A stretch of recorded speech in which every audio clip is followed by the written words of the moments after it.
SA20 எவ்வளோ பேர் பார்க்குறீங்கன்னு தெரியல. நானே இந்த ஹைலைட்ஸ் மட்டும் தான் செக் பண்ணுவேன். அதில் இப்போ பிரிட்டோரியா கேபிட்டல்ஸ் சன்ரைசர்ஸ் கூட வின் பண்ணி ஃபைனல்ஸ்குள்ளே போயிருக்காங்க. அதுலேயும் டெவால் பிரேவிஸ் 38 பாலுக்கு 75 ரன் நாட் அவுட்.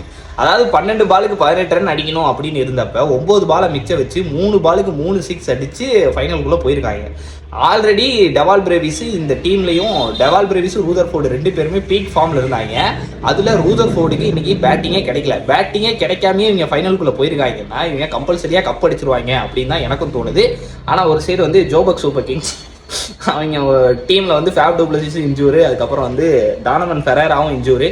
ஸோ அவங்க எப்படி தட்டி தடுமாறி உள்ளே வராங்களா என்னன்றதை பார்ப்போம். ஆனால் டெவால் பிரேவிஸ் இருக்க ஃபார்முக்கு அவர் ஒரு வகையில் சந்தோஷமாக இருக்குது. ஏன்னா சென்னை சூப்பர் கிங்ஸுக்கு அவர் ஆடுறாரு. அந்த சந்தோஷம் இருந்தாலும் ஐயோ அதுக்கு முன்னாடி T20 வேர்ல்டு கப் வருது அப்படின்ற ஒரு பதட்டம் இருக்குது. என்னாவது ஏதாவதுன்றதை பார்ப்போம். ஆனால் டெவால் பிரேவிஸ் இருக்க ஃபார்மு பார்க்கறதுக்கு பயங்கரமாக இருக்குது. ஒரு சிலர் பேட்டிங் ஆடும்போது தான் பார்க்கறதுக்கு ரொம்ப என்ஜாய் பண்ணி பார்க்குற மாதிரி இருக்கும். அதில் ஒரு ஆள் டெவால் பிரேவிஸ்.